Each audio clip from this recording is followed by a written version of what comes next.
We'd like to welcome you to our August 9th council meeting tonight. We call this meeting to order at 7:02 p.m. We will start our meeting with an invocation and pledge of allegiance. The invocation may be offered by a person of any religion, faith, belief, or non-belief, as well as council members. A list of volunteers is maintained by the town clerk, and interested persons should contact the clerk for further information. We will begin with the Pledge of Allegiance by a great Scout troop who I think we all had a chance to meet today, and we'll turn it over to Vice Mayor Taylor. Thank you, Mayor Daniels.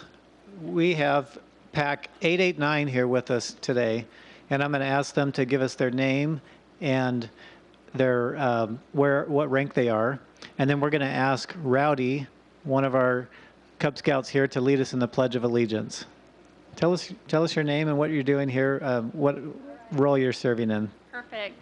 I'm Sonia Dahl, and one of the leaders of this great den, and we are introducing our boys to government, and they are trying to learn about an issue facing our community today.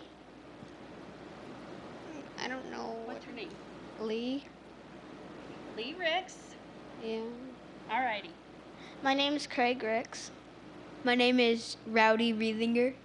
Hi, my name is Samuel Doba. Hello, my name is Hunter Smith. And I'm Camber McCormick, another den leader. Thank you. Rowdy, why don't you come here and lead us in the Pledge of Allegiance? We're thrilled to have you here. If the audience may please stand. Thank you.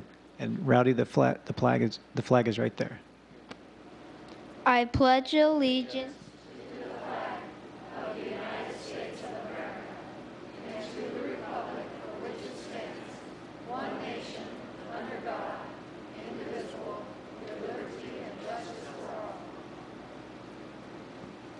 Mayor, do you have any words for our Cub Scouts here today?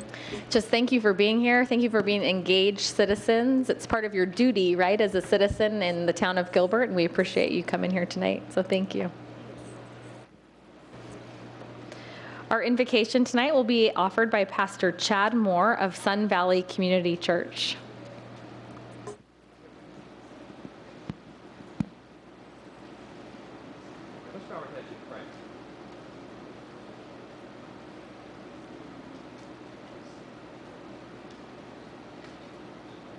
Let's bow our heads and pray.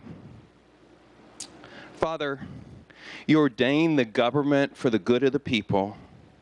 Father, we pray for protection, for service, as they lead us and guide us and shepherd over us. Thank you for the leaders of the town of Gilbert. We pray for wisdom. We pray for leadership. We pray for patience. We pray for blessing, protection, and strength. Father, give wisdom, give guidance to Mayor Daniels, Police Chief Dorn, Fire Chief Joe Bush, the Town Council, and the many other servants of the town of Gilbert. Thank you for their service. Thank you for all the efforts of all those who serve at Gilbert. And Father, we also thank you for the great privilege of being citizens of the United States and the great privilege of being citizens within the town of Gilbert. We pray your blessing upon the night. May you be with those who lead in the discussions and the decisions. And Father, we ask in Jesus' name, amen. Thank you, Pastor Moore. At this time, we will have communications from citizens. Actually, we'll do roll call first. Mayor Jen Daniels. Here. Vice Mayor Jared Taylor. Councilmember Eddie Cook. Here. Councilmember Bridget Peterson. here. Councilmember Victor Peterson. Here. Councilmember Jordan Ray. Here. Quorum is present. I'll turn to Vice Mayor Taylor. Do we have any requests to speak from citizens? Mayor, flipping through these, it looks like they are all for item number 2. Thank you. We'll move then to the consent calendar. We have one item on our consent calendar tonight. It's a little bit of an unusual council meeting. We usually have quite a bit more on our agenda, but this ended up being a special council meeting held on a Tuesday night rather than our usual Thursday night, so our agenda is much lighter than usual. We do have one contract on this agenda item. Was it pulled for discussion? Mayor, I don't have any requests at this time, but I'm just confirming. At this time, then we'll entertain a motion. Mayor, I move to approve item number 1 as presented in our packet before us. Second. We have a motion and a second. Please vote.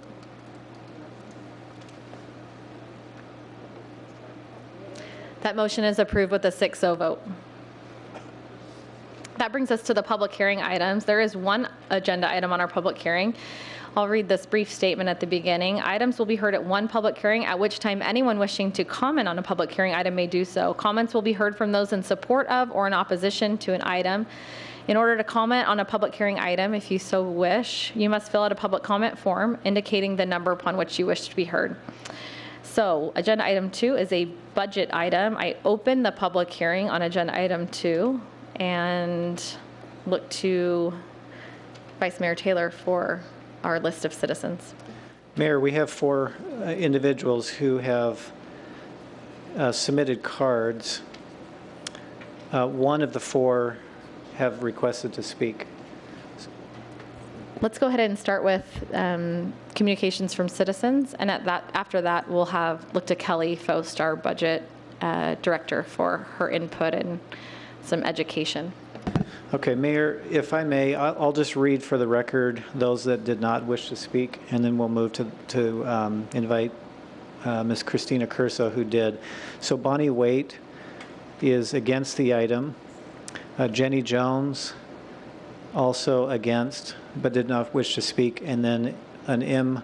Crownover is also against, but did not wish to speak. So with that, we'll invite Christina Curso, who did wish to speak on item 2. Good evening. It's nice to see you as mayor. Different.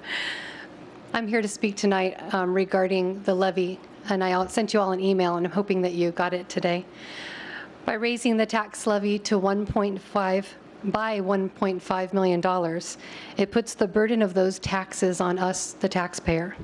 So I'd like to request that it be left at the $19.5 million where it is now, and ask you to consider postponing $1.5 million in CIP projects this year. At June's meeting, Councilman Cook pointed out that in the past 5 years, we have only spent on average about 64% of our approved budgets, leaving us anywhere from an extra $157 million to $275 million left over annually. So I trust that you could find $1.5 million out of the $200 million in CIP projects that you've approved to postpone instead of raising our taxes. And so I'd ask you to consider this tonight. Thank you. Thank you. At this time, we'll invite Kelly Faust to the podium.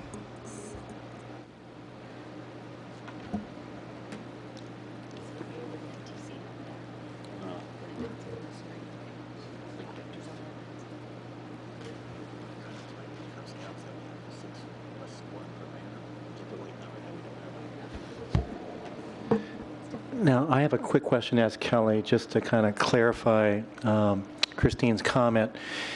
The actuality of last year was that we had a debt of $22.8 million. Is that correct? And then we supplemented it with about 3.3 to make it 19.5. And in this year is actually a little bit less. It went from 22.8 to 22.7. Is that correct? Mayor Daniels, Councilmember Cook, that's correct. Okay. We did buy down the rate both last year, and then it's proposed to buy it down this And again, it was 22.8 was what our obligation was last year, and we added the 3.3 to make it 19.5. Is that correct? Thank you. Thank you. Mayor Daniels, council members, we'll give you just a brief background on the secondary property tax and then entertain the questions that you have. So our objective tonight, this is the second of the public hearings. The first was on the 23rd of June, and then we're required to have a second public hearing and then adopt our levy tonight so that we can report that to the county by the third Monday in August. Secondary property tax is restricted funds. They can only be used for principal and interest payments on voter authorized debt. And in Gilbert, we work to keep our voter authorized debt very low. Our property tax rates are the lowest of the region.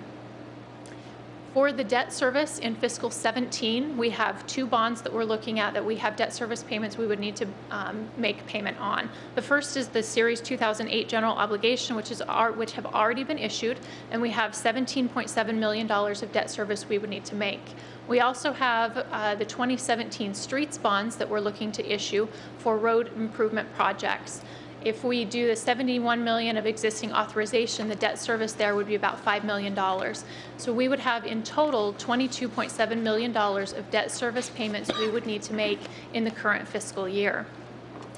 After the discussion at the June 23rd public hearing meeting, it was the recommendation to do proposed levy of $21 million and then use $1.7 million of our fund balance in the debt service fund to be able to buy that down to the historic rate.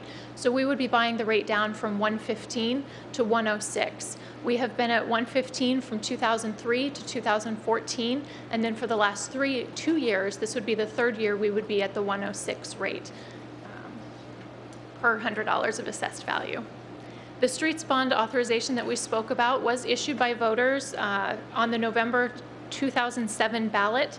They actually issued $174 million for streets projects. We've already used about $103 million of that authorization, and there's the 71 remaining.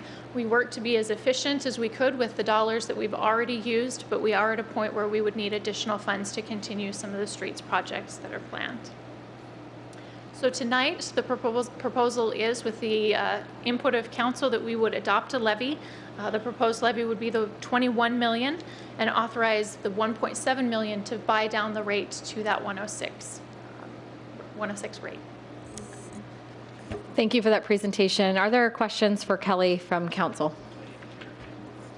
Okay, at this time, is there questions or comments from the council on any other, or statements, I should say, on any other, on this item? Mayor?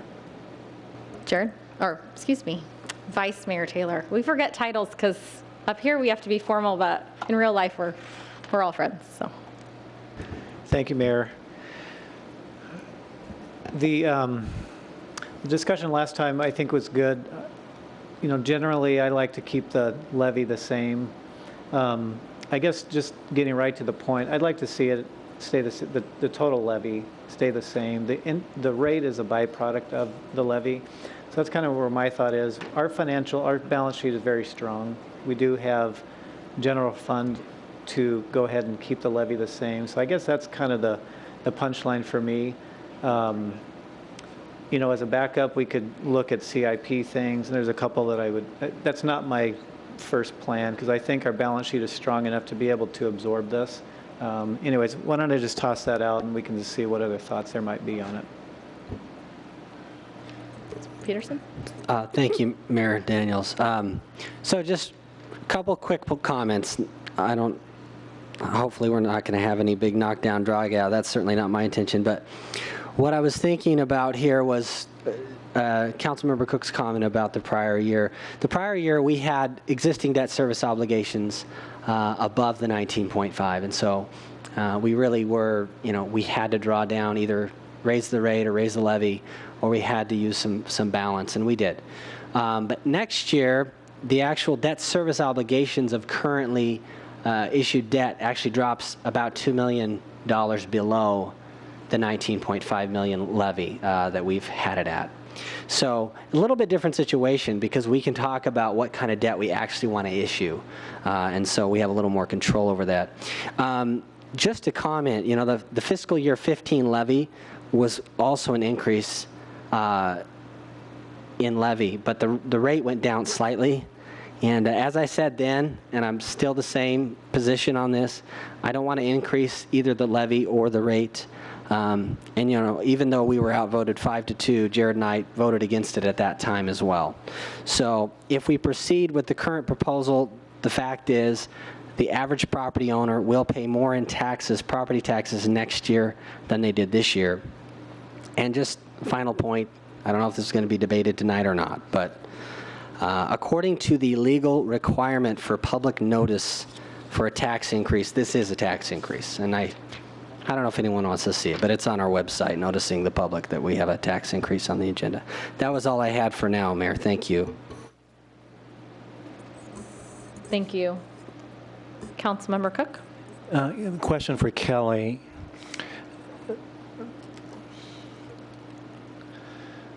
And there's no doubt there's just confusion, and it's always confusing on this every year.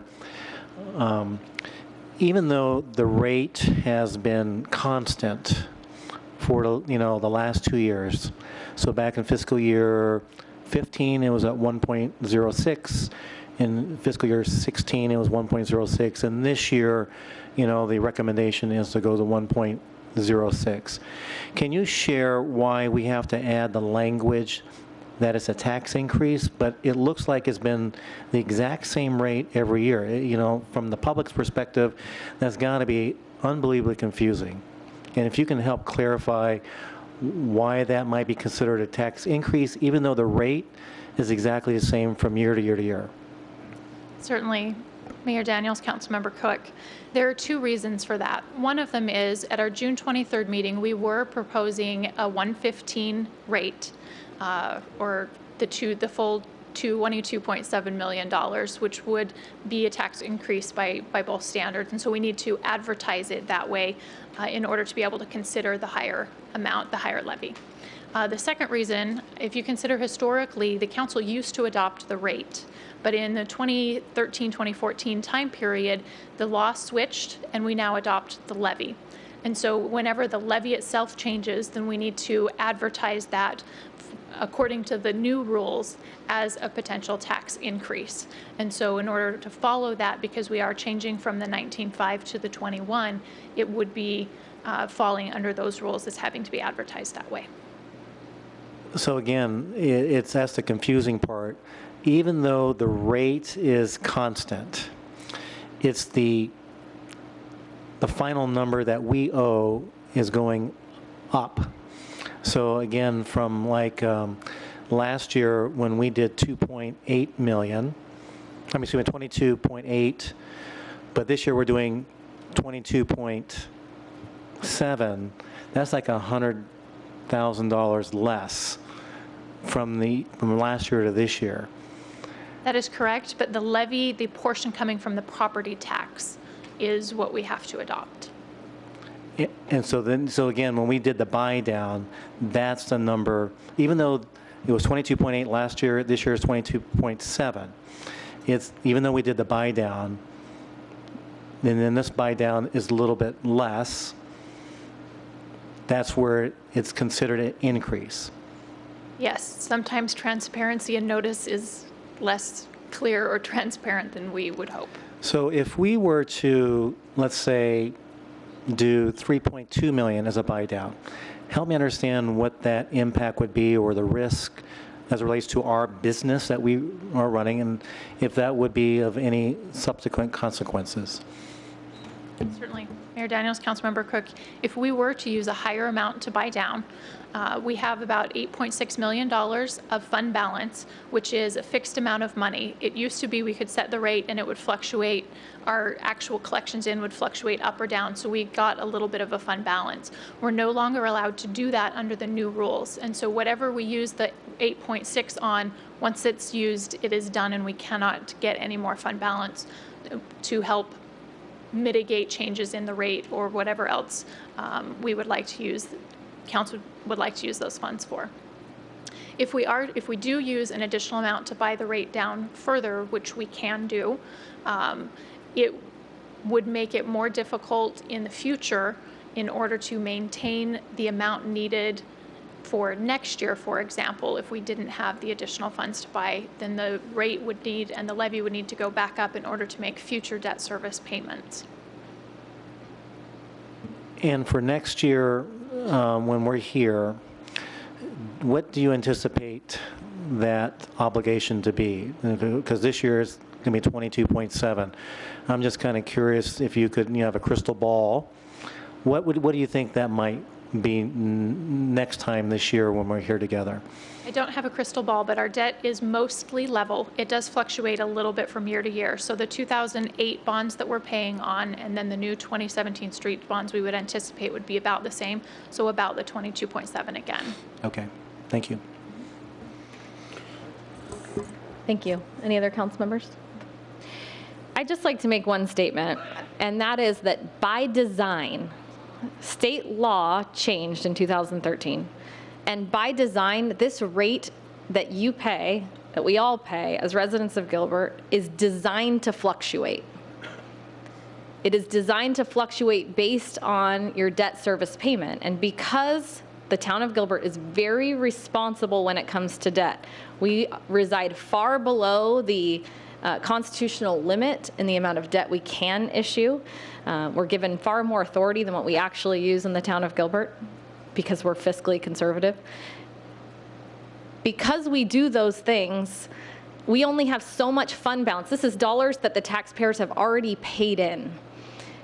Using those dollars to keep a rate flat is a conservative way to do this. This is a conservative way to maintain some normalcy for our residents and for our businesses. We cannot do this forever. At some point, those fund balance dollars will run out.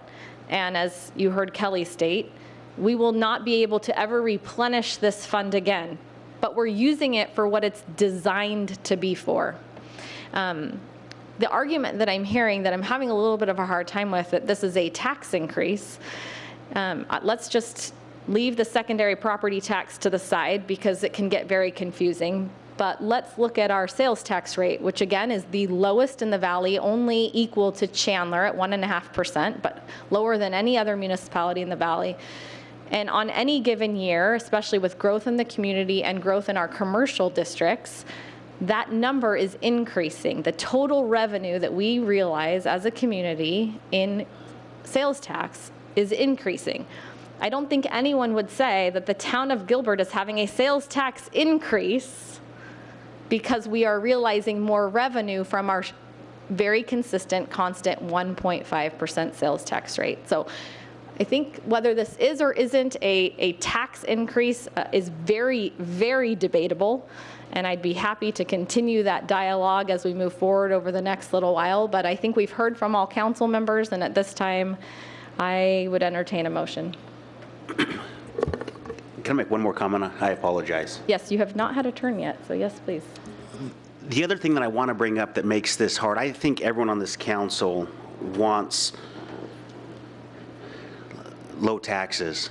One of the things that I continue to debate in my mind is, as most people have said, when this fund of approximately $8 million is gone, it's always going to be gone.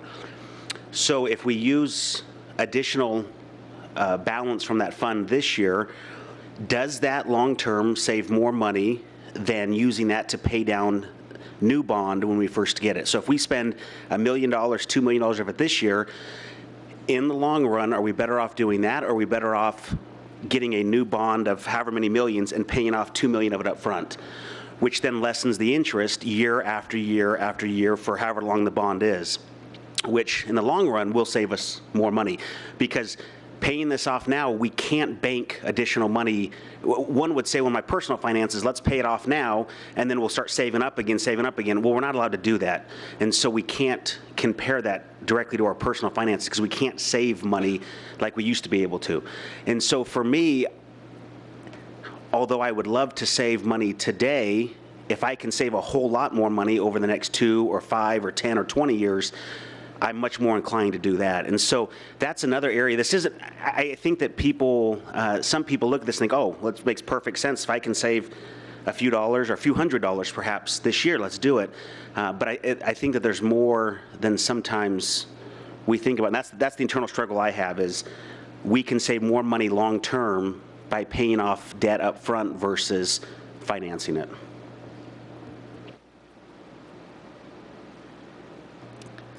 Councilmember Cook, are you making a motion? Well, no. I do want to make one more comment as it relates to the interest of the public.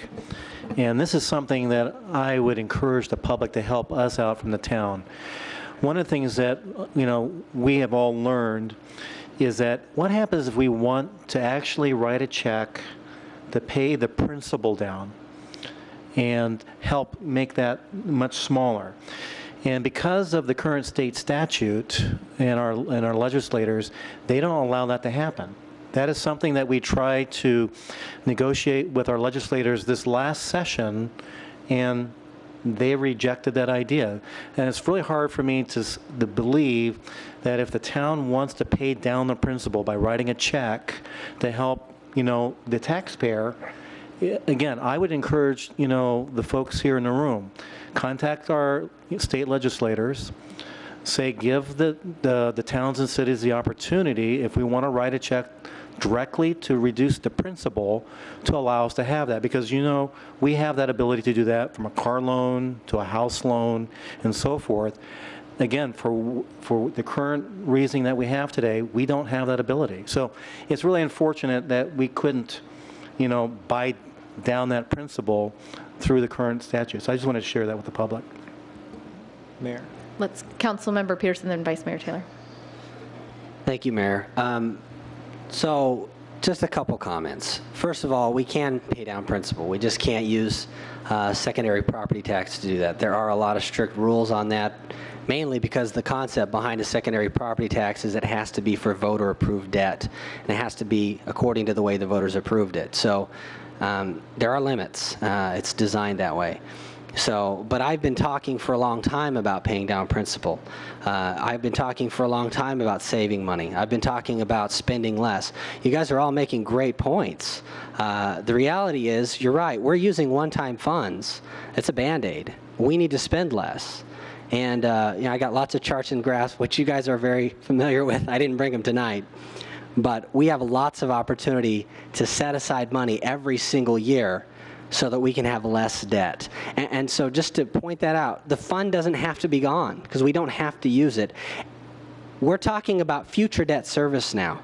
We're talking right now 17.5 approximately is our current obligation. We have a levy at 19.5. Jared and I, I'm sorry, Vice Mayor Taylor and I, see we're on first names now. Vice Mayor Taylor and I are only talking about keeping that levy at 19.5, which still gives us $2 million of extra space for new debt. We get to control how much new debt we issue, guys. This is something we can do.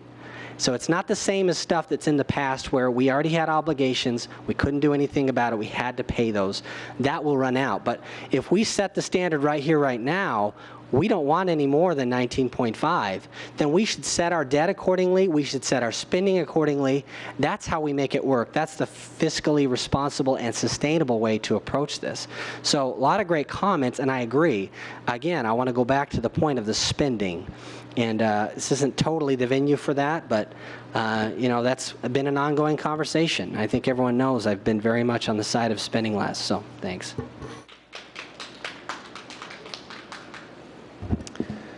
Mayor, let me just put a little bit of meat on the bones on the spending topic. So, I mean, the numbers set by the projects that we want to do, and largely they're streets projects, which I totally support. I had Kelly give me the list. So just show me the list of the actual projects. You've got two. Okay. There's a couple on here that get us to the number very easy that I think is another way to kind of solve the issue here. So, for example, the two that I highlighted was the railroad crossing upgrade at Gilbert Road. At least I haven't been briefed that there's a federal mandate on that. I think it's really just kind of the general project that we have going across the line on that. Maybe there's more to it, but that's $1 million. That's in the CIP this next year. The Lindsay Road 202 traffic interchange. I know we've had some conversations on that, but for this next year, there's $6.4 million going into that. I know I'm not the only council member that has got feedback on that, that there needs to be a lot more community discussion and input on that. And then, there's discussions about, some additional MAG funding on that has yet to be run through the voters and things like that. So I was a little bit surprised to see that on the list at that level. I know that there's some studies and there's some other discussions going on there, but for $6.4 million, I guess I think it would be easy for us to either move that down, to 3 or 4 million. Maybe I can help explain that one specifically, and forgive the interruption. In order to obtain MAG funding, we have to show a clear and committed position from the town of Gilbert to do our part. Will we spend $6.4 million on the Lindsay 202 interchange this year? Absolutely not. But it's very irresponsible for us to budget only a quarter of a project, because what do you do when that quarter of the project is done, you're into the next fiscal year, and you don't have the funds to complete the project? We have to look farther than just 1 year, and we budget for projects. Even though they may be a 2-year project, we budget for them in 1 fiscal year so that there will be the carry forward available to us as a community, and it's a guaranteed source to complete the project. If we did this year by year by year, we would constantly be behind in preparing and planning. So forgive the interruption, but that is our commitment to obtain other funding sources. Mayor, can you add the requirement on the railroad? I know you're in a lot of the transportation discussions. Yeah, it's funny. I never thought of myself as a transportation girl, but apparently that's my new role. We can talk more about the Gilbert Road. There is some serious safety concerns about the Gilbert Road, and also in preparation for quiet zones, which have been requested repeatedly from our community. We have to do this in pieces. It's a very expensive project, so doing this will increase the safety of the railroad crossing, but also helps us in the long run when we start having discussions about, because without the increased safety, we will never be able to have quiet zones. I think my thought process on this is there's 17 projects here. As a taxpaying citizen, and not just a policymaker, but as a taxpaying citizen, I want us to be ahead of the curve, not behind the curve when it comes to road and road construction. We only have to look our neighbors to the southeast to see what happens when you get behind and when your community grows in a certain way. This has, through a very extensive, which we'll discuss at the retreat, prioritization process. These are the projects that have been identified through staff, through stakeholders, through community members, through public safety as the most important projects in our CIP, which is why they are happening in the next year to 2 years. And in some cases, will probably stretch to 3. So these are really important, every single one of them. Aaron, if I may, thank you. I appreciate the additional information on that. And I don't disagree. Roads are an extremely high priority, and I want them to continue to. And if that means in the future at some point we do need to increase the levy because we do need some good road work or escalating some road work due to accidents, I'll be the first one to say we do need to do that. I guess my just last point is, Lindsay and the 202, we get emails that the community is not totally on board with the direction of this. So when we talk about getting ahead of things, totally agree that we need to be planful and mindful of it, but there's definitely resistance in the community that we haven't worked through. And I think we're getting a little bit ahead of that. And I'll just leave it at that, Mayor. I think I've expressed myself. Thank you. Thank you, Vice Mayor Taylor. And thank you to everyone for your comments. I know that we all feel passionately about what we do in the community. We all have vision for what's ahead. And I think we're all really looking for how can we provide really the best community at the lowest cost and with the most value to the people that live here. So our passion is really based on a desire for good. So, Mayor, I do have a question. When we met the last time to talk about this, it seemed like there was a prudent compromise amongst us. Has something changed to my fellow colleagues to the right? I'd love to know where you're at, because it seemed like when we had this discussion, I thought we were all on the same page. So I'd love to understand, where we're at here, because it seems a little confusing to me. Please enlighten me. Thank you. It's a fair question. I thought we had a compromise too, but I came to this dais and found out that we didn't. And so, I'll just say this. I made a mistake with my proposal. I'm sorry. I believed I was doing the taxpayers a service. I believed I was helping avoid an increase in the rate. but apparently that was never on the table. That was the message I got that night. And so my feeling and my goals have not changed. That's always to keep the taxes as low as I possibly can get them. And, had the discussion been a little bit more clear that, there was an original desire to raise that rate, that discussion was confusing for me too, and I'll just leave it at that. And I made a mistake with my proposal. So with that, I'm ready to proceed, but I understand the confusion. I think I left confused as well.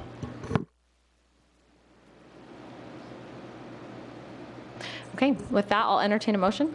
Mayor, I move to adopt the FY 2017 property tax levy and an ordinance setting the secondary property tax levy for FY 2017 at $21 million.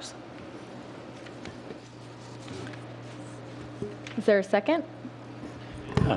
Mayor, and also, and Councilman Peterson. Letter B. Part B, the authorizing the use of up to 1.7 million of debt service fund balance.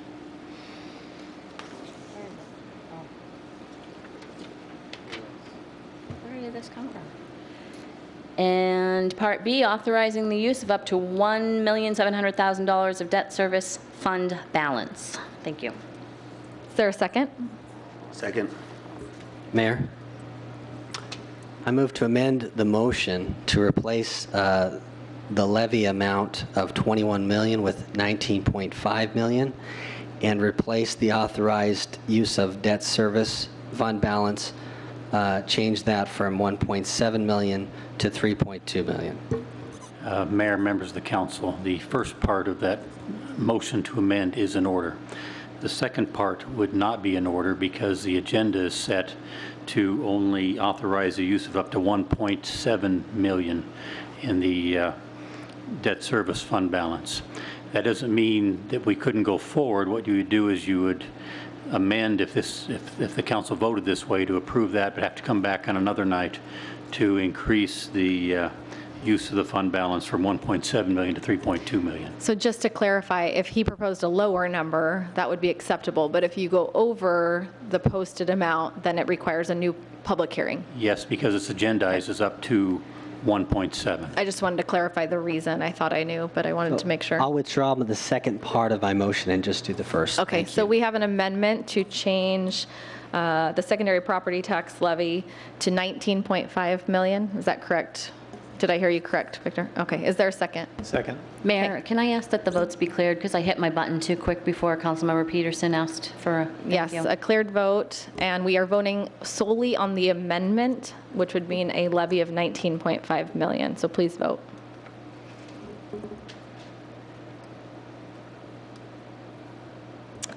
That motion, that amendment fails with a 3-3 vote. And we will now vote on the original motion, which is to set the levy for fiscal year 17 at $21 million and authorizing the use of up to $1.7 million of debt service fund balance. So that was the motion. We did have a second. Please vote. That passes with a 4-2 vote. I forgot to close the public hearing on all of that. Can I close it now? Mayor, council, that would be fine to close it now. Sorry about that. Still learning the ropes up here. I closed the public hearing on agenda item 2, and we move to administrative items. We have agenda item 3, which is announcing the top 3 applicants for the open council seat. And for this, I will look to Councilmember Peterson. Thank you, Mayor. So I move to invite, and this is in alphabetical order by last name, just because that's an order to use. I move to invite James Candland, Robert Dunn III, and Eric Jones to be interviewed at a special meeting on August 11th, 2016 at 5 p.m. in open session in council chambers. Second. We have a motion and a second. Please vote. That's approved with a 6-0 vote. And Mayor, just some informational things for these finalists. They will receive additional information about the format and the questions they will respond to by close of business tomorrow. And just for clarity, they will all be answering the same questions. Thank you. Moving on to agenda item 4, and we'll look to Rod Buchanan, our Parks and Recreation Director, for assistance. Thank you, Mayor Daniels and members of the council, members of the audience. I'm Rod Buchanan, your Parks and Recreation Director. I'm going to give you a brief presentation on the recommendations regarding the regional park based upon some feedback from council during the last meeting where we presented this plan. By the way, all of the materials from the previous plan are located on attachment A of your council communication. Tonight, we'll be seeking approval of the plan as revised with the recommendations that are stated in the presentation and the council communication. We'll be going over a brief input summary, what happened to get us to where we are, the concept master plan, you'll get to see a picture of it again. We'll have a short discussion about level of service, and then what I'll call is a capital plan transition from when we are salvaging property and what happened to those CIPs. And then I'll go over the 5 interests that I heard from stakeholders, council, and people that were speaking in regard to this item, and then the recommended changes and the results of those changes.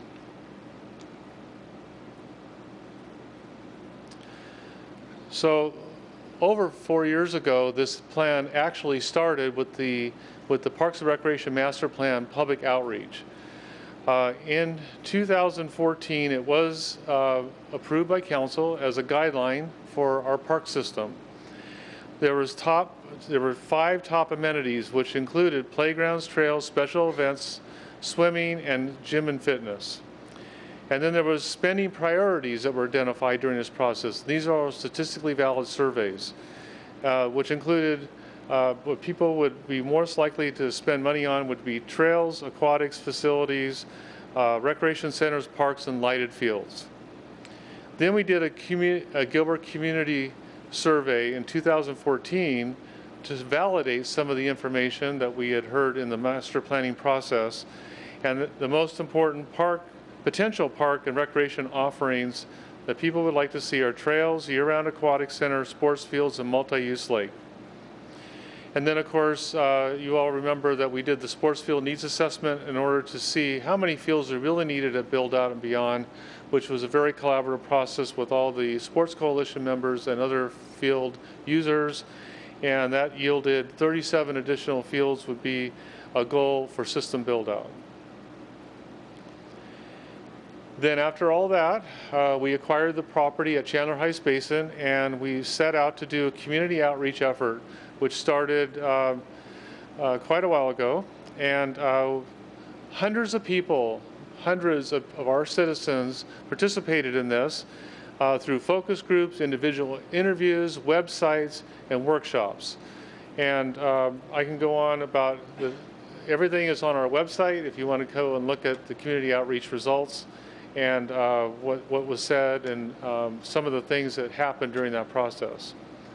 Out of all these input summaries, the top amenities in order of priority that your Parks Director has vetted out with our consultant and staff members, basically these are the top amenities that the community would like to see provided to them through this process. And one thing to note, the one big item we'll be talking about tonight is the multi-use center. You'll notice that a multi-use center is not part of the top 10, which drove some of the recommendations for this evening. And so those 10 elements, and more of course, but those 10 elements are included in the final master concept plan, along with other things like disc golf and other amenities that people wanted to see. A complete list is also in your packet. So that brings us to a discussion point that will be further vetted out through implementation during your retreat coming up in September. But The recommended minimum in the master plan is 1,070 acres. And so right now we have 605 acres of developed parkland in our community provided by the town, which puts the need at 465 acres. And we have 518 acres available right now currently on our books. And that takes into account the 60 and 80 acre properties that are on the ballot right now, along with the cemetery property that's still being discussed. So the net of those is still 518 acres. Of course, the park is 272 acres, which leaves almost 200 acres still left to be able to program, to be able to meet the field needs and other things like that. So here's where those properties are. Chandler Heights Basin, as you know, and the recreation easement are 272. Nichols Park still has 11. Freestone has 32. Elliott District Park still has a little 8-acre piece. And the Greenfield Plant Buffer still has around 80 acres. And Rittenhouse Basin is showing about 115 acres at this time. The capital improvement program transition, what happened was once we acquired the Chandler Heights Basin property, what we were able to do was to basically show some properties as surplus property. Well, those properties had existing CIPs that have been presented to council over many years, and up until this last year, one of them was the one at Germain and Greenfield, which was a special events center. So during this outreach process, we heard nature center, we heard education center, visitor center, cultural center, and we also had this event center that we took off the books. So we came up with the idea to put it in as a multi-use center and have it be more revenue generating proposition than simply a visitor center, which would not generate a lot of revenue, for example. So that moved over to the potential, to the park location as the multi-use center. And then further down, we had the riparian area that came off the books. It's the 80 acres south of our south recharge site. And that's, we accommodated that project over at the new park location as open space and 7.1 miles of trails. Then the Southwest Activity Center was at Greenfield and Chandler Heights, and this has been on the books for quite a while as well. And it had a recreation, it had a recreation center and fields. And so we accommodated that as shown in the master plan as the recreation aquatic center and the sports fields.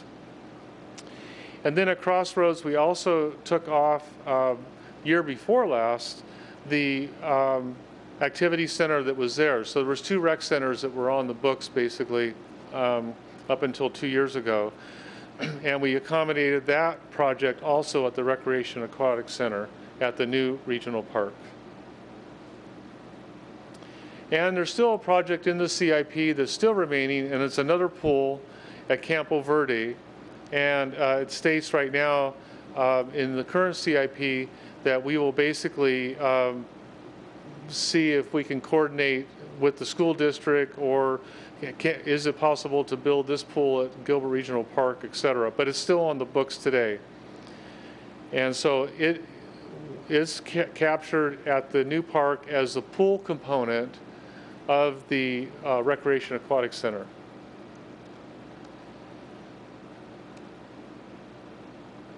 So council and others had 5 key interests that we believe we heard as staff members.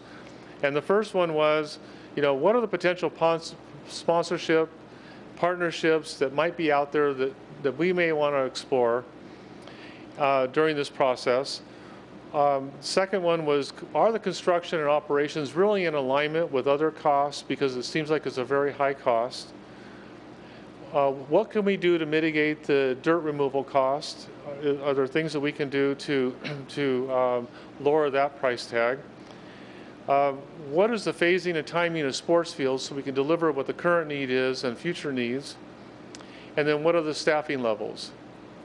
The Parks Board had a sixth one that we vetted out, and that was the retail component. Basically, it's to be further defined. But these are the 5 key interests, and if there's others, please let me know during the presentation. I'd be happy to respond to those after this presentation. So this chart is in your hand in the council communication, a little hard to see up here, but it points out that we took every amenity that is in the park, and we vetted it out for, is it a probable, neutral, or not probable partnership opportunity, and is it a probable or not probable sponsorship opportunity. And so the aquatic center, the multi-use center, the retail, and the ropes course are all probable.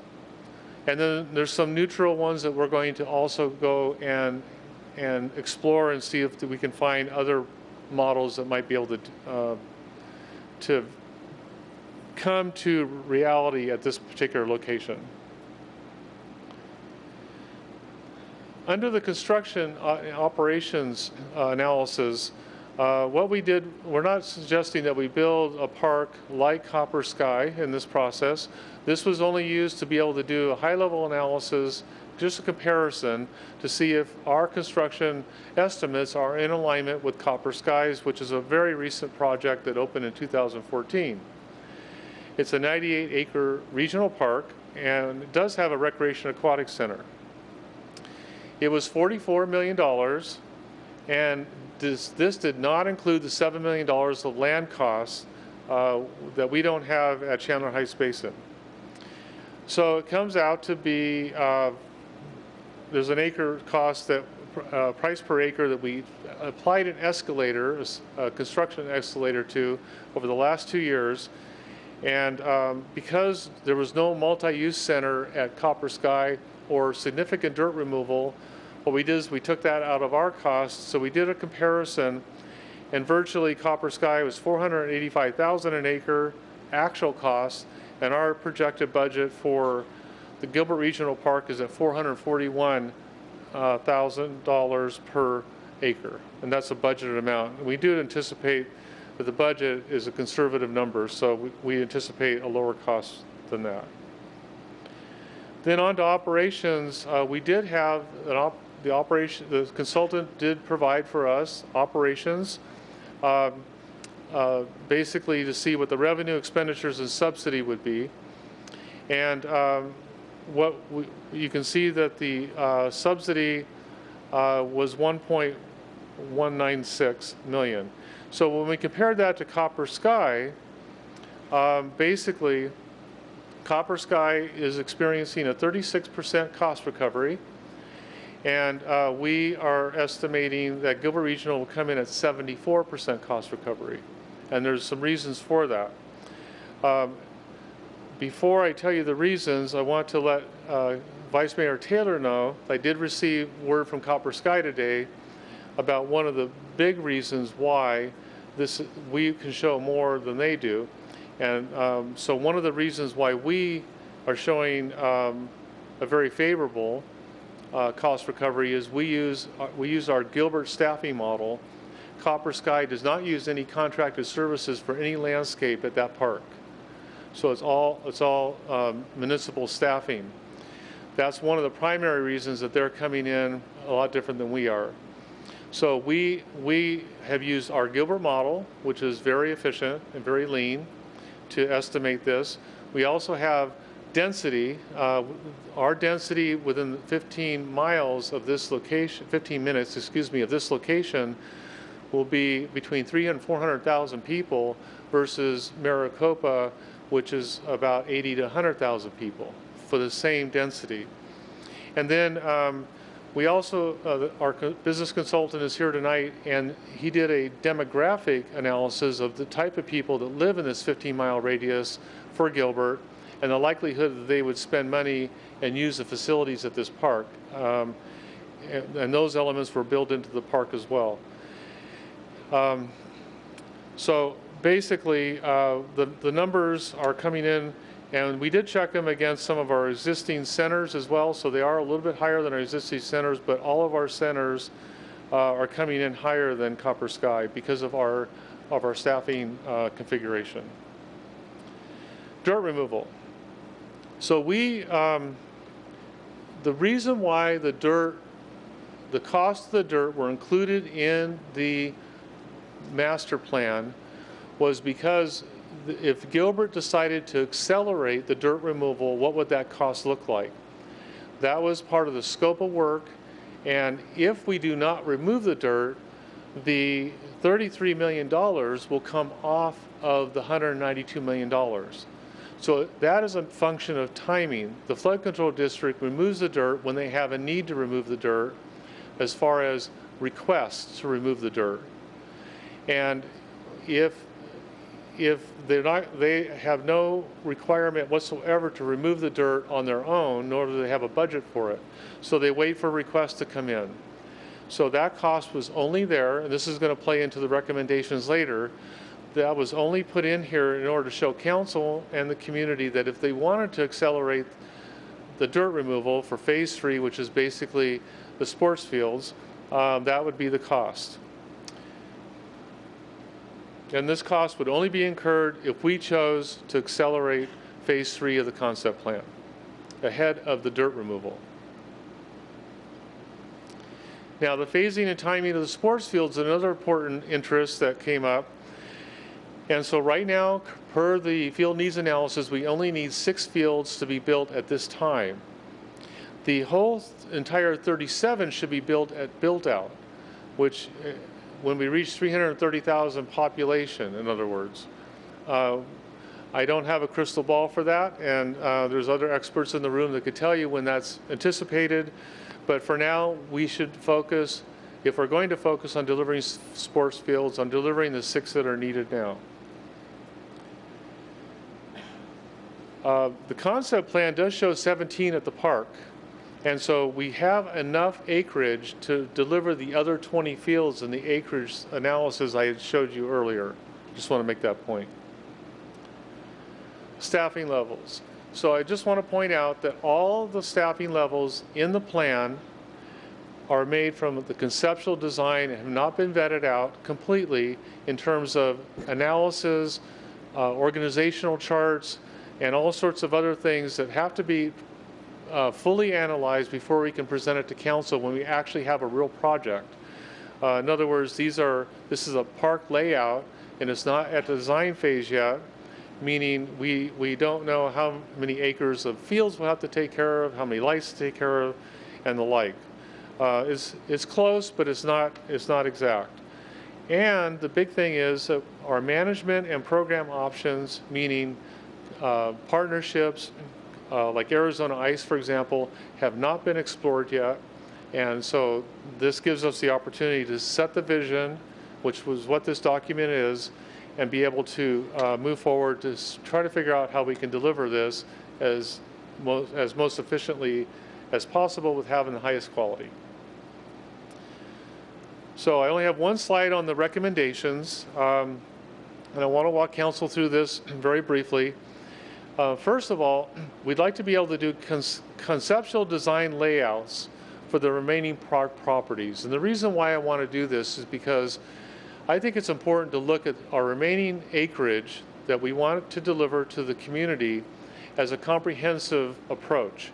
In other words, not just focus on the main park, but see how we can build this and make sure that we're meeting current needs as well as the planned approach. So the conceptual design layouts I would like to present, we have a couple options on that I might bring back to council at a later time.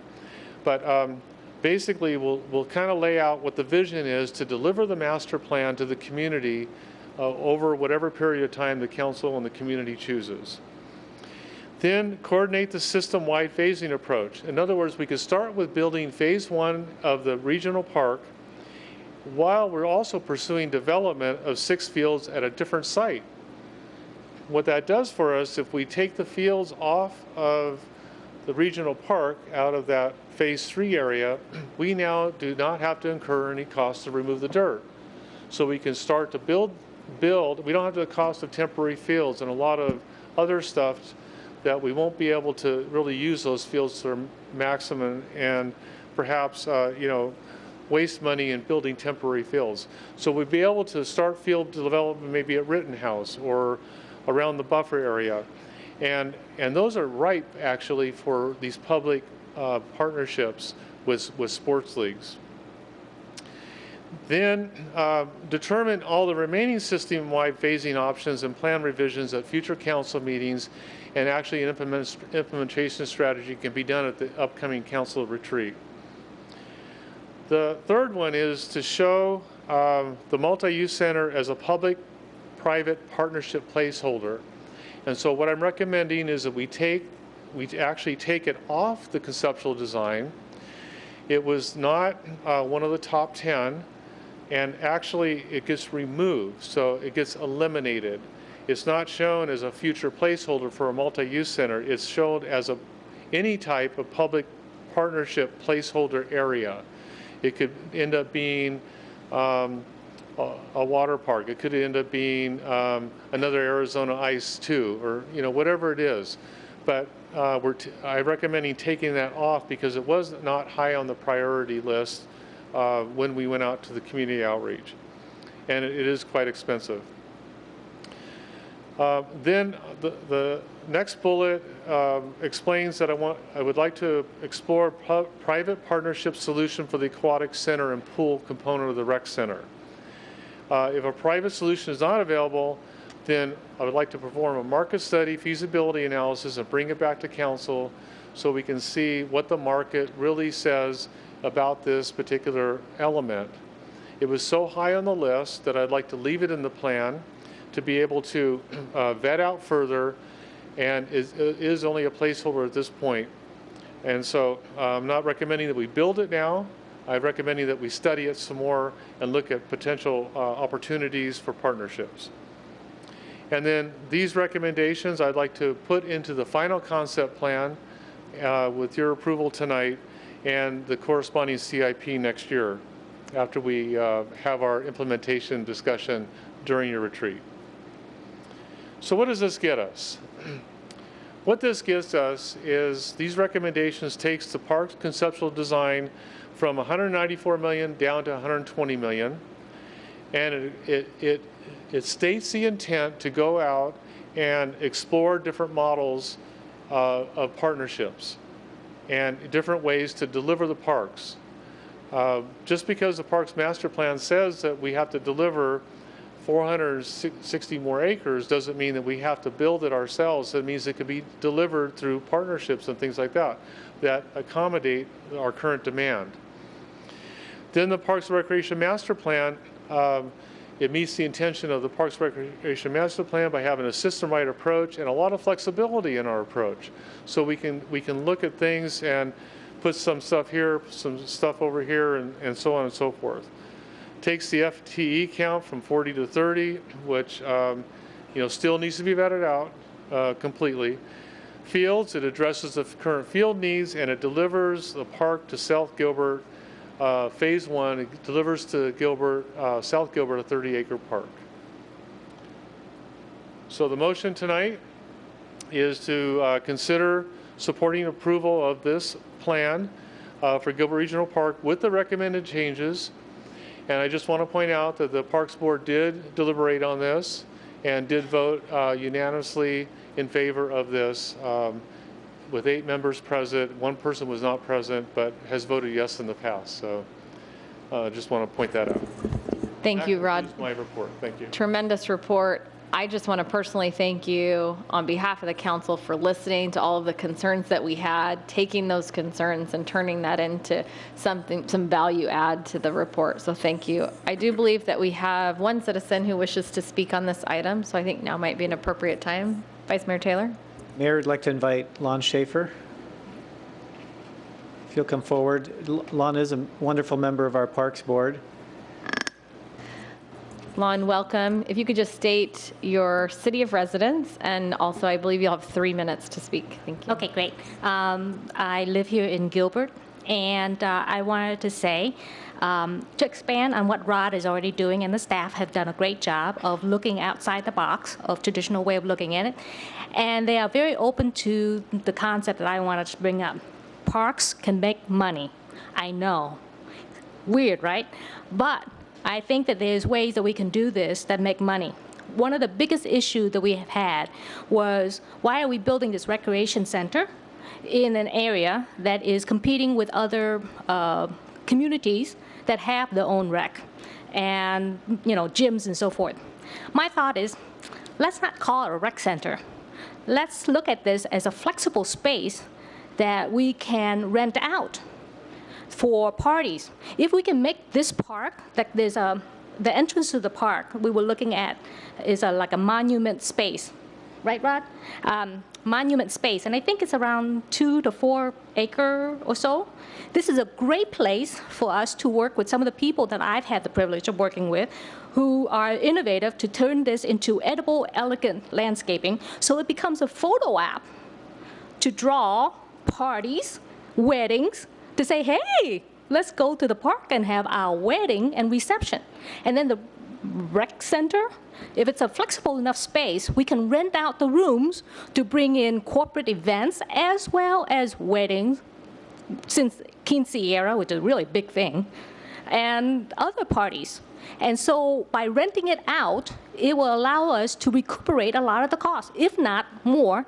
By having edible food, we can sell the food to the people who are renting the space and say, hey, rent the space, buy the food, cater it here. And the same area can also bring in food trucks. Hey, let me tell you, food truck is the new way of eating out. And if you have food truck, why not buy our food that we grow here organically, actually better than organically because it's naturally grown, and also take this space, both the recreation center as well as this monument space and the green space that we were looking at, and say, hey, what if we educate people about how to grow their own food? Look at what we did here, right? So great. They buy our food, they learn a little bit, they take classes. Again, flexible space, right? And then, why not take this to the next level? And corporate events can also draw us more partnership. Yeah, the word partnership is there. Partnership, and you think about it, all these fields of soccer and basketball, whatever. I don't have kids, I don't care. But anyway, so all these kids are playing sports. Well, injury, big thing, right?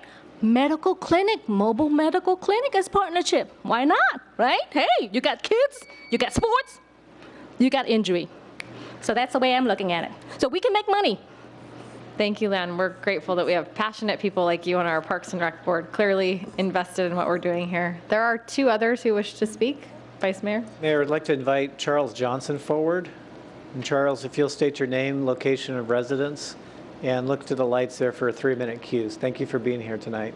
Thank you. My name is Charles Johnson. I live at 2990 East Castanets Court in the Western Seville Country Club area. If I'm an aggressive walker, I'm walking distance to the proposed park. My grandkids live a half mile from us, and they will be enjoying, I believe, the vision and game plan that's been established by the staff and the consultant. I'm a retired planning and management consultant. I worked in 35 states and 4 countries. For 40 years, I conducted and facilitated sessions like this. I'm also a former park director. I want to compliment the park and recreation staff and director especially for one of the best processes I've ever seen in my career. My wife and I attended 2 workshops. We also participated in Park and Recreation Board meetings, and I'm extremely impressed with the thoroughness and the systematic approach that was done in approaching this project. This is the first time I've seen this presentation, which I think is further elaborated on especially the participation by citizens in these workshops. I mean, we got together, hundreds of people taking out maps and designing this park And I think what's happened is not only common sense in terms of fiscal responsibility and staging operations construction, but a very, very, very excellent way of incorporating a very complex set of citizen comments and input. So I speak very, very strongly in support of this as someone who spent a career doing this. We moved here 2 years ago, and Gilbert is awesome, to quote my grandkids. Thank you very much. Thank you, and thank you for the feedback. Mayor, next would like to invite Joanne McLaughlin forward. And as she comes forward, Mayor, I'll just make note that she's one of our founding members of the Gilbert Parks and Rec Foundation, so appreciate her service there. And if you'll state your name, location of residence, and look to the lights for your 3-minute cues. Thank you for being here. Thank you, sir. Hello, Mayor Daniels and council members. It is a privilege to be here, and I thank you for the time to speak with you. As Vice Mayor Taylor said, I am a member of the Gilbert Parks and Rec Foundation Board. I'm also the liaison to the Parks Advisory Board, and I've been to every single event, outreach event, every meeting that's been related to this project. So I'm extremely familiar with it, and I also have the privilege of, I serve as a team member, as an employee for the City of Phoenix. And my work is in contract compliance, so I'm extremely familiar with the process of planning and construction and with being a steward of fiscal monies. What I'd like to say to you is I'm very, very confident that your team has put together the most thorough plan that they can. It's flexible, it's dynamic, and it's what your public wants. And having been at all those outreach events, I've had the pleasure of seeing people express their views, positive and negative, and then come together to present what you have before you. This master plan is not only what the community wants, it's what the community needs. There is only one aspect of the presentation tonight that I do need to differ on about the partnership and the sponsorships. I will guarantee you, as a foundation board member, I will get you a sponsor for those restrooms. Waste management, I guarantee it tonight, okay? You can mark my word.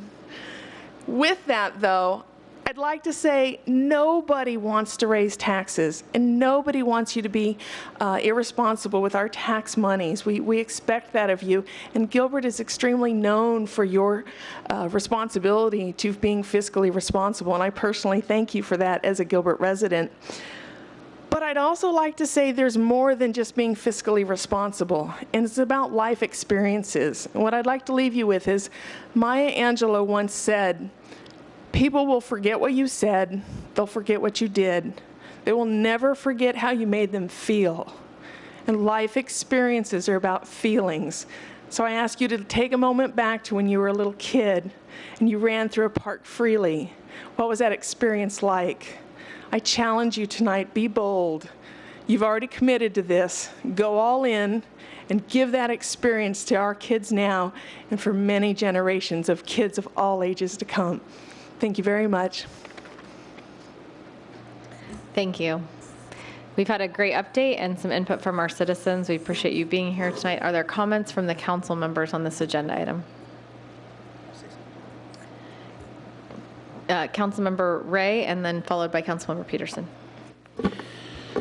I wanted to say thank you to the Parks and Rec Board, which Vice Mayor Taylor has been a part of for a number of years now, at least. Anyone who knows most of our boards, including our Parks and Rec Board, there's quite a difference of opinion on that board, and there's a wide range of thoughts and processes, and that's a good thing.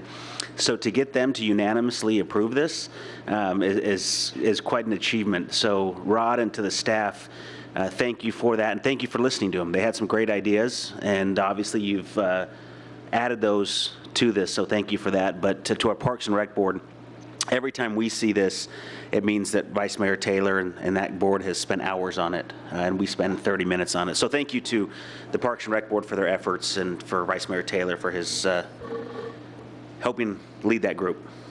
Thank you. Mayor Daniels, thanks.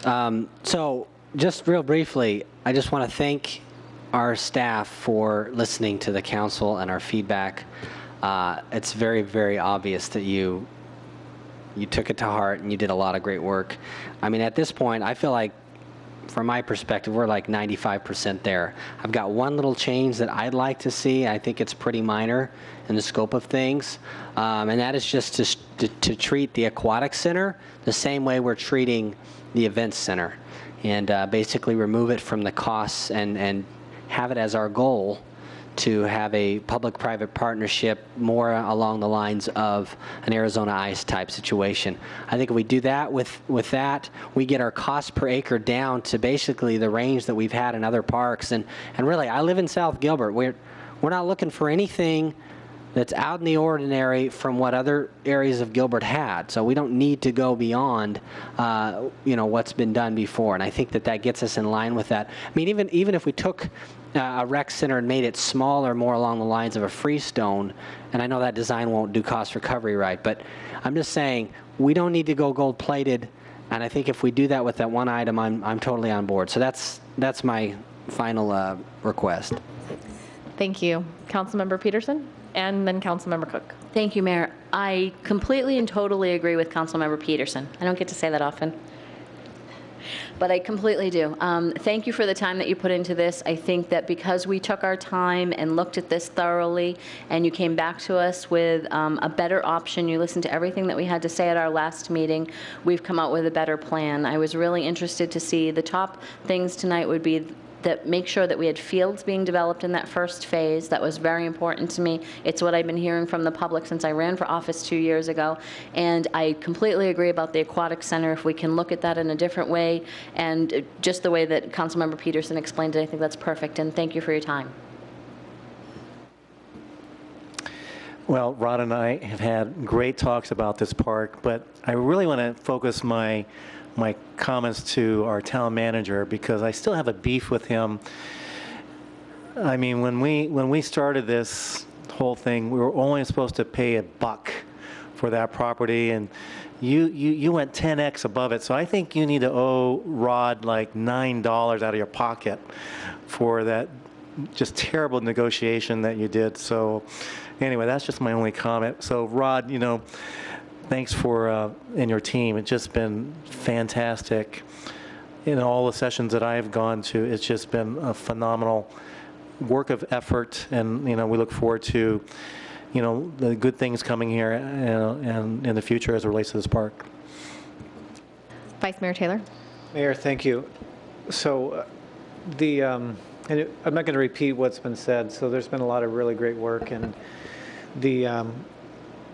I guess just to get right to the point of, I on the process side, supportive. I support what we've heard from the Petersons on the aquatic center. Am I allowed to say that? S-E-N and S-O-Ns. The thing that, as I sit back and say, okay, we're going to publish something, we're going to send it out to the community, the thing that I pause on is the financial piece of it.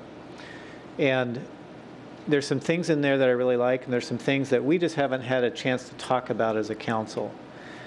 And so proceeding with a published document that will put the financials out there, which I don't know that we're, I don't even know where we are on it. I certainly would love to have a conversation on that. Mayor, if you'd like to have that tonight, I'm prepared. I don't know how many other people are prepared for that.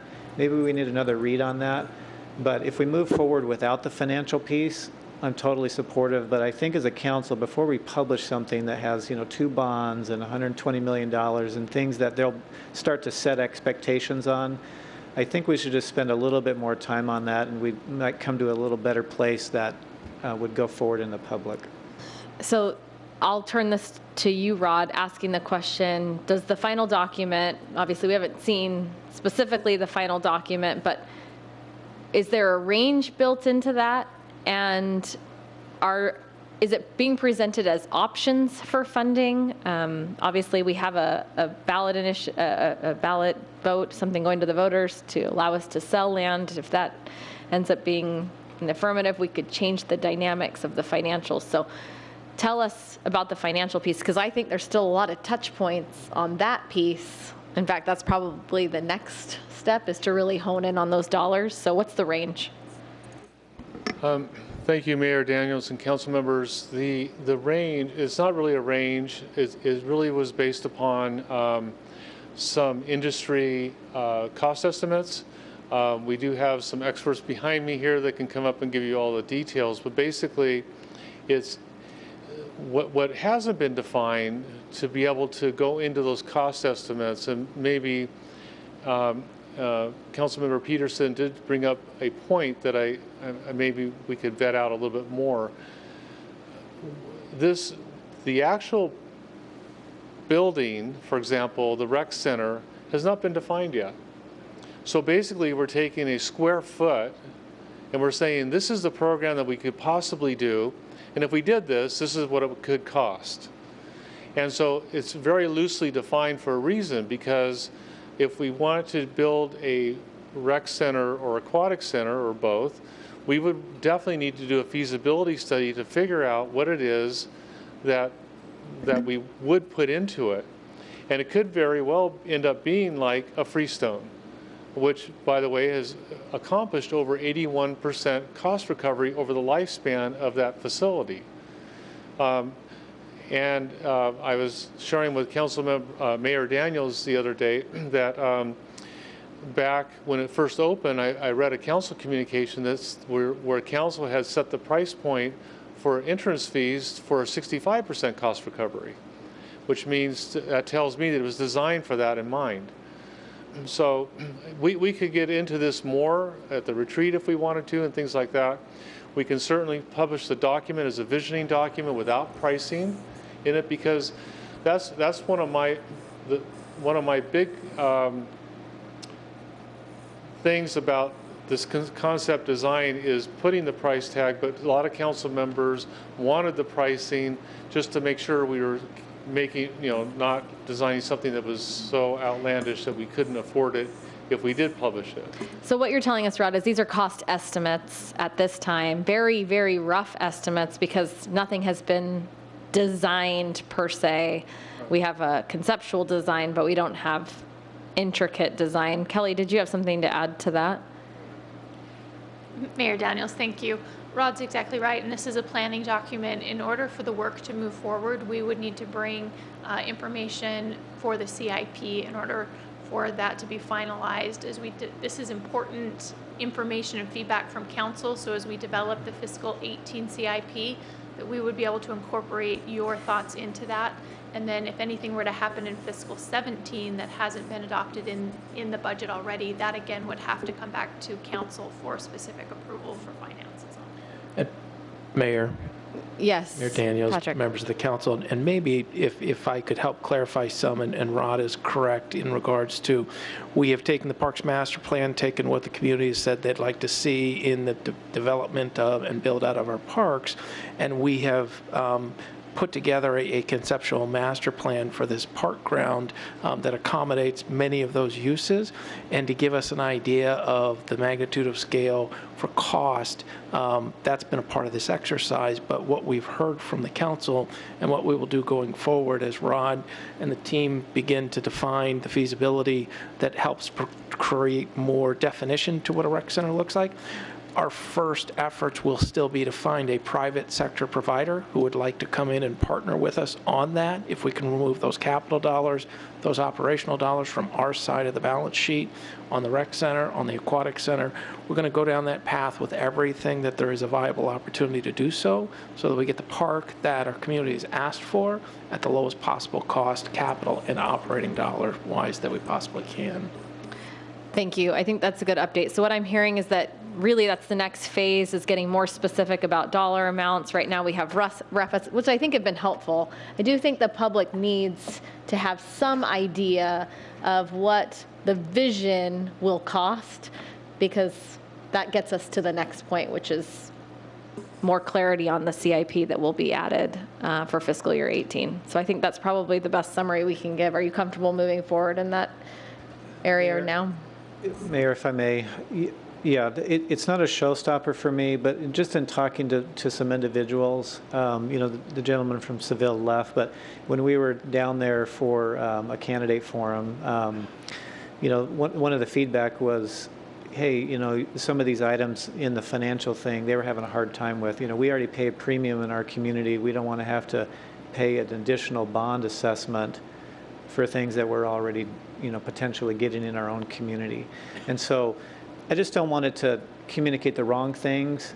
If there's an opportunity to move forward without maybe the financial piece after we've talked about it, maybe one more round at an amendment to it, because some people just fixate on the numbers right away and it sets the wrong expectations, but it's not a showstopper. I was going to say, I'm not sure that we can help that. People are going to develop their own numbers if we don't provide something, I think, and I think there's been enough information out there already that anybody who wanted to latch on to something could, but I do think we need to move forward with the presentation. I do want to just clarify, if we do change the aquatic center piece, is everyone comfortable moving forward and treating that as we would to Victor Peterson and Bridget Peterson's suggestions?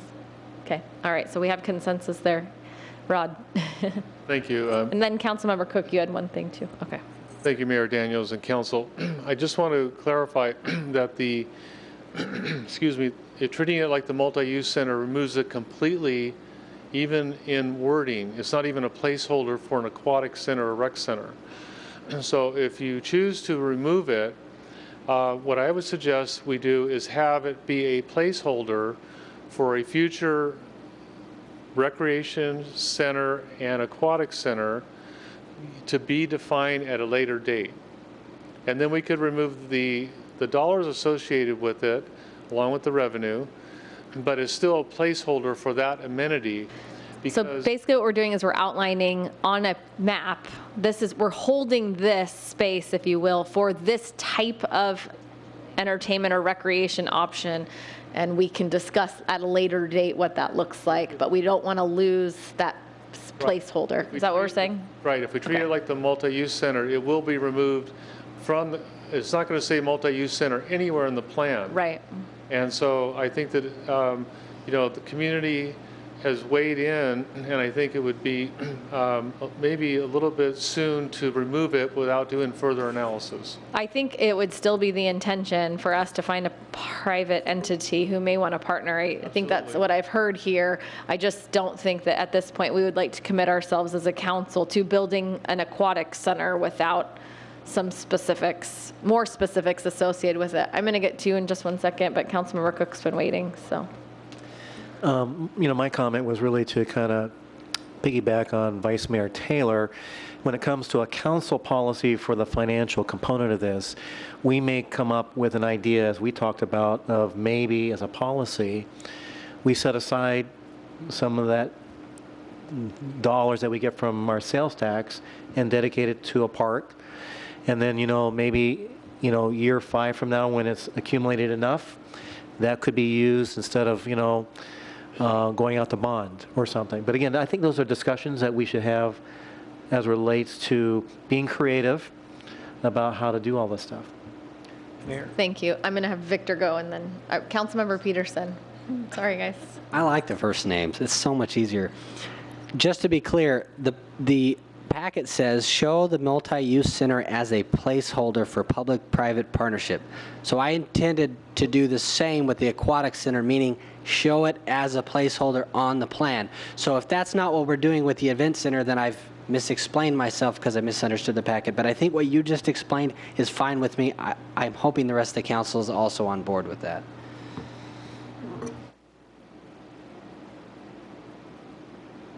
I think we are ready for a motion. Do you have one more comment? Mayor, yes, just one other quick point, and then I'm happy to move it. I would just like us to identify a date of when we can have that financial discussion and the policy. It's part of our retreat. I do know the agenda hasn't been published yet because they're still working out some of the finer details, but there is a substantial portion of our conversation that will center on the park. Is that the next touch point for us, Rod? Yes, Mayor. Okay. Okay, and we'll have time to talk money at that point? Strategy. Financial strategies. Correct, strategy. I don't want to let all the cats out of the bag in terms of the structure, but yes. Surprise. We like to be surprised at our retreat, right? No, you'll have everything ahead of time. You'll know specifically what the parameters will be. Correct. So, okay. With that, I'm happy to move this item. Move to approve the item as presented before us, amending the aquatic center to be treated as the multi-use center, as discussed by Councilmember Peterson. Second. We have a motion and a second. Please vote. That passes with a 6-0 vote. Thank you. Thanks, Rod. That moves. I'll get the hang of that, Mike. Moves us to agenda item 5, boards, commissions, and committee reports. Anyone? Councilmember Peterson. I just want to report something very exciting that happened for I Run for Good. We got a sponsorship from Gilbert Leadership, and we're so proud to have them aboard and cannot wait to put their logo on our T-shirts.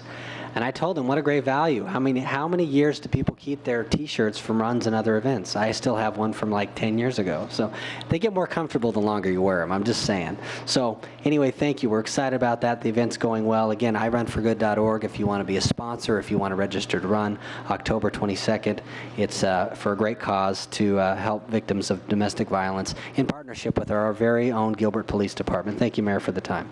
Mayor. Thank you. Comment Councilmember on Peterson. that. It's our pleasure to be able to join with I Run for Good this year. Gilbert Leadership is celebrating 25 years as an organization. We're about to start our 25th class, and I thought this was a great opportunity for us to partner with a different organization and have our logo put out there. Thank you. Teamwork. Any other reports from boards or commissions? Nothing of note for future meetings at this time.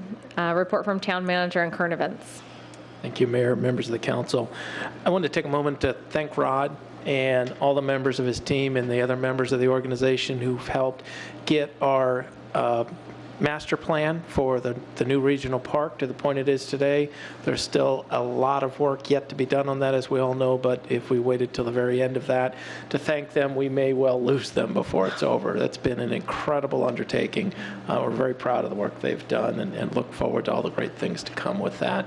Also, Councilmember Cook, if you would like to dock my pay the $9, if that would help. Well, I think you should, contribute to that big fund, and you'll be the first $9 that it goes into. So that will give me a bench. I'd also like to introduce the newest member of our executive team to you tonight. Renee Guillen joins us as the Director of Intergovernmental Relations for the town of Gilbert.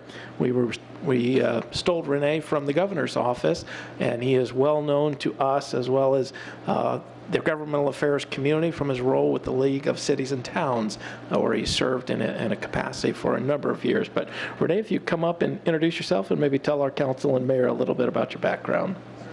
And Mayor and council members, good evening. And again, as Patrick said, my name is Renee Guillen, and I come from most recently being a policy advisor in the governor's office, where I covered government and transportation, a lot of regulatory issues, and obviously local government was included in there.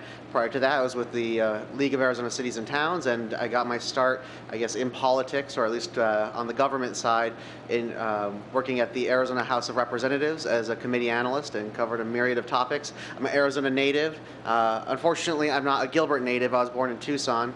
But I'm very excited to be on board. It's been a very information-packed 48 hours or so, but I'm very excited, and everyone you have and in your team and in the town has just been fantastic, and I'm very excited for this next chapter. Thank you. Thank you, Renee. We've been sure to send a note to the governor's office. Thank you for training some of our best employees, so we appreciate that. Thank you. Any report from the council on current events? Councilmember Peterson? One of my good friends, the Education Lorax, is not here tonight, so just channeling his spirit a little bit, I just want to remind everyone there is an election. Don't worry, I won't tell you how to vote from the dais, but we do want you to vote. So the early ballots came out. I think they were, I won't comment on that, whether or not they were late, but they did come out last Friday, and they are out there. So please vote, do your homework. There's lots of ways to do research. The internet's a great thing. Pick a good source, but please vote. Thank you. Anyone else? Report from the mayor. I have nothing tonight, but thank you for being here, and we'll look forward to seeing you Thursday night as we conduct interviews to fill the vacant council position at 5 p.m. here in council chambers. So with that, meeting adjourned.